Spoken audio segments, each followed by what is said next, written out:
It's good stuff. I like it. All right, so Vic, I have not looked at Saw. We're on Saw 7 now, okay? So I have not looked at Saw 7. Saw 5 was 5.8. Yeah, Saw 6 was 6.0. Saw 3D, the final chapter, that was 6.0. I'll go 6.0 again. I'll say it's even. What do you think? I'm going 5.5. Ooh, dropped on you, huh? 5.6. Yeah. You got close. Good job. That one came out. I know how these internet people think. October 29th, 2010 is when that movie came out. Has it only been 7 years, though? That's where I get weird about it. You know, I'm like, it feels like it's been 10 years since the last Saw movie, as much as I feel like it just kept going, you know? It's weird. True. But it's weird that, you know, the original came out, like, you know, for however long, 17 years ago or whatever. Mm-hmm. All right, well, here we go. So it gets a 5.6 on IMDb. Is that the lowest fucking score of any of them? No. Yeah, one had 5.5, didn't it? No, that's the lowest. Because the lowest two before that were 4 and 5, which were 5.9 and 5.8. The Saw 6 or Saw 7 gets a 5.6. Still not that low considering, you know, for these slasher movies. Or I know it's not slasher, but you know what I mean. If you look at some of them, they get shit on so hard. Even some of the classics get shit on. Yeah, so. I was gonna say once horror movies reach to, you know, the fifth or sixth movie, then they're usually down in like the mid 4s. You know what I'm saying? Yeah, no shit. Well, okay, man, they really upped the budget in this one, Vic. This is the highest budget yet, probably because of the 3D. That's $20 what I was million. gonna say. Oh, $20 million budget. Because of 3D. And they actually made $45 million. So they shot up like $18 million. That's good. You know what I mean? They made money as the last one. Now, that tells you why 7 years later we're going to get Jigsaw. I mean, but, you know, the budget went up $10 million or $9 million, and they only brought in the extra $18 million, though. That's still not great. Yeah, I mean, right? So, no, it's not compared to the other ones. I mean, they were all getting like 60, 70, $80 million. So exactly, with like $5 million budgets. Yeah. So we're up to Saw 7 now, man. And then Jigsaw will be Saw 8. I mean, if we're just counting films. By the way, I didn't really mention this in the last one. Let me go ahead. Saw 6 was directed by Kevin Grudert, written by Patrick Melton and Marcus Dunstan. This one, directed by Kevin Grudert, again, written by Patrick Melton and Marcus Dunstan. So we've got the same people back again for Saw 6 and 7. I think at this point, Lee Wannell and James Wan are just like, yeah, we're here. You know what I'm saying? They're like, we're here. That's about it. We're not doing shit on it, though. Like, they're like, this is your fucking problem at this point. We're done with it. So, but you know, you got a great little crew here, and let's see here. This will be the one that we talk about now. So Saw 7, here we go. This movie opens up with a glass cage, which contents is in full view of confused onlookers. You know, like, it's like a fucking, like, department store window. Does that make sense? Yeah. That's what it looks like to me. They called it a glass cage, but I think it looks like a department store window. And it's got two men who apparently know each other. They wake up chained to either end of a table saw inside the cage. So there's a saw in front of them. They're chained to each other. And suddenly a woman's unveiled, suspended above the two men. And the puppet, Billy, rides in on a trike and says that each have to decide whether the other man will die. So that the woman has been dating both guys will live or choose not to kill each other and let the woman die. You know, so one guy starts to push the saw to the other end, and the other guy starts pushing back. And the woman tells one man she loves him, and the other guy starts getting pissed off, and he starts winning.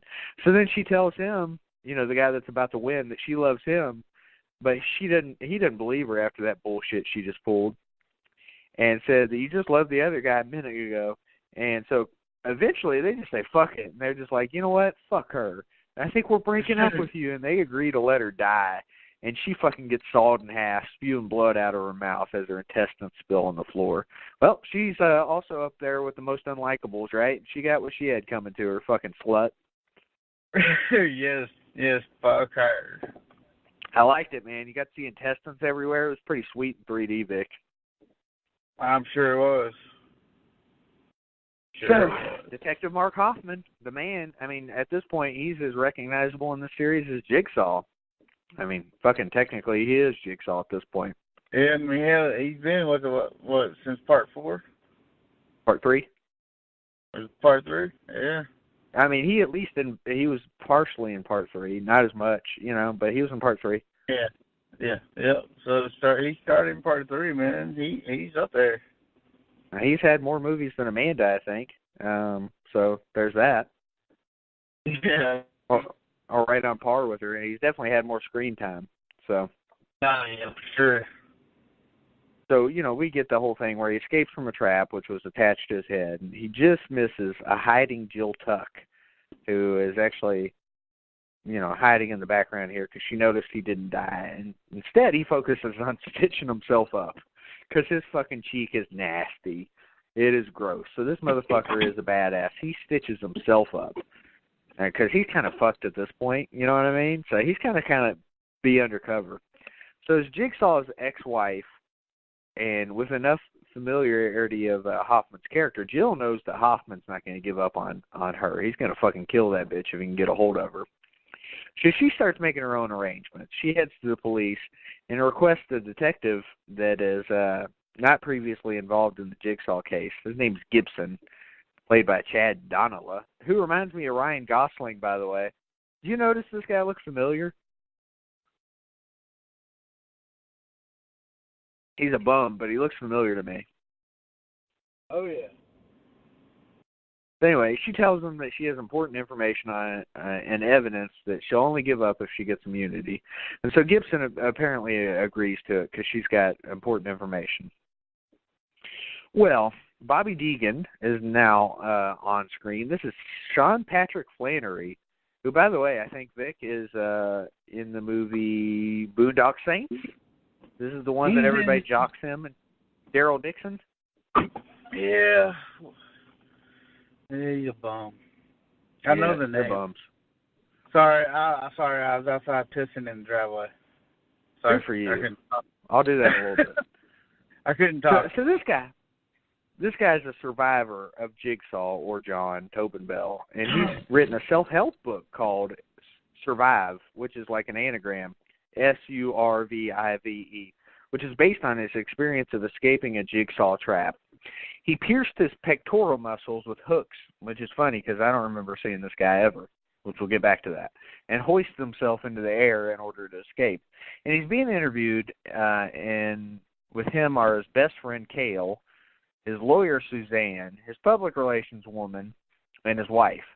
And he and his handlers argue about how well the interview went. Nina wanted him to mention his wife so Joyce could come out on stage and he could kiss her, but Cale, Suzanne, and Joyce think it all went well. So this is all that bullshit publicity work that this guy's doing basically as a Jigsaw survivor. Well, now we go to an abandoned junkyard, and we get white supremacists, Vic. Because why not? We might as well look for some white supremacists while we're at it in this series, you know what I'm saying? I wish we could get Black Panthers in Jigsaw. I sure hope so. Maybe we'll get the Black Lives Matter people in Jigsaw. That'd be sweet. That'd be awesome. Yeah, it would. Sorry for people who are racist. We're not. Anyway, the driver is actually... Yeah, at least we can joke around, you fucking bums. Anyway, so the driver's glued to the driver's seat. And this guy, like I said, he's a fucking skinhead. And the girlfriend's chained under the car with barbed wire. And his friend's bound in front of the car. And this is another cool trap that kind of like the carousel. You know what I'm saying? It's not about violence so much as it is just, it is a fucking spectacle, you know? Yeah, pretty much. So he's got another friend fastened to the back of the car, chains attached to his limbs and jaw. And a tape plays and says that the driver and his friends are racist and they've judged people by the color of their skin. Now he's going to learn that everyone is the same color on the inside. And that's what I always said about chicks to fuck. It's all pink on the inside, right? I mean, it's a true story. True story. Doesn't matter if they're yellow, black, pink, or red. I don't know, something like that. It's all pink on the inside. Anyway, so this guy has 30 seconds to rip himself from the seat so he can pull a lever that will deactivate the trap. This motherfucker is glued to the seat. And it is gross. You know what I'm saying? It is gross because he's shirtless. And otherwise, the car is going to fall off the jacks, crush his girlfriend, cause a chain reaction which will kill him and the others. So he tries to rip himself free and reach. And he gets close, but ultimately he's unsuccessful. The car falls on the girlfriend, and her face just explodes. It's fucking great. And then it goes forward and rips part of the friend in the rear, smashes through the man in front. The car crashes into a pile of other wrecked cars. The driver's thrown through the window. The skin on his back torn completely off. And, you know, you can tell this is a Hoffman one, because Hoffman, at the heart of it all, he wants to kill criminals, and that's basically what these guys are. You know what I mean? Even though Hoffman will kill people if he has to, he doesn't like the people that are, you know, he was a cop, even if he is doing bad things. Yeah, from what I hear, most anyway. Yep, exactly. Well, we go back to Bobby now. Bobby's hosting a gathering of Jigsaw survivors. And some agree that the trap experience helped them, but others thought the experience left them even worse off, like the black chick from the last one. So Bobby gives a little pep talk meant to inspire and bring optimism. You know, the pep talk's actually countered by a sarcastic clapping of a mysterious man who indirectly questions the usefulness of the meetings and hints that it's no more than promotional material for Bobby's fame. And at the end of the meeting, Kale asks Bobby who the creepy guy at the meeting with the cane is. Bobby reveals that the man is at the meetings all the time, but he's harmless and there's nothing to worry about. He's been there longer than him. And, of course, we know who the man is, don't we? Me. Good old Dr. Gordon's back, finally. It only took him 6 fucking movies to come back. Jesus. I mean, that was the whole thing about the series. Whatever happened to him, we never find out until now.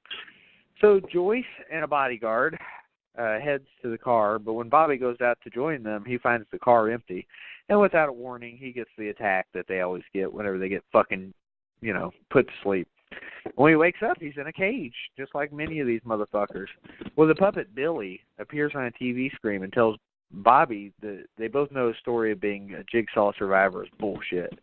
And now he must earn that status by completing a series of tasks to get to his wife, who is chained in an unknown location. First, he has to pull a handle, which causes the bottom of the cage he's in to drop off, and he's suspended from the cage over a small square of sharp objects sticking out of the floor. He swings his legs to get the cage clear of them, and he jumps. And he follows signs written in red, which apparently contain dribbled bullshit from his book. And he and his handlers are in the game. First, you've got Nina, who actually Jigsaw charges as someone who continues to spread lies. She has, oh man, Vic, this is the one, dude. This is the one. I don't know, this one disturbs me really bad. Really bad. She's the one that has the fucking fishhook jammed down her throat and is tied up in a contraption. And screws in the contraption are all aimed at her neck and hooked to a second, measure. Jigsaw explains the device measures the decibel level in the room. As it exceeds a whisper, the screws will advance and impale her in the neck. So there's also a timer that will set off the screws unless she's unlocked from the contraption. But the key's in Nina's stomach. So this is fucking gross, man. Bobby must pull out the fishhook to retrieve it. She can't, Vic, have I ever told you I have a weird fear of fishhooks? Yes, actually, you have. It's like I'm terrified of getting fish hooked. Can you imagine this fucking thing's going up your gullet? Oh my God! Oh Jesus Christ! It's like the drowning thing for you with added blood. Yes.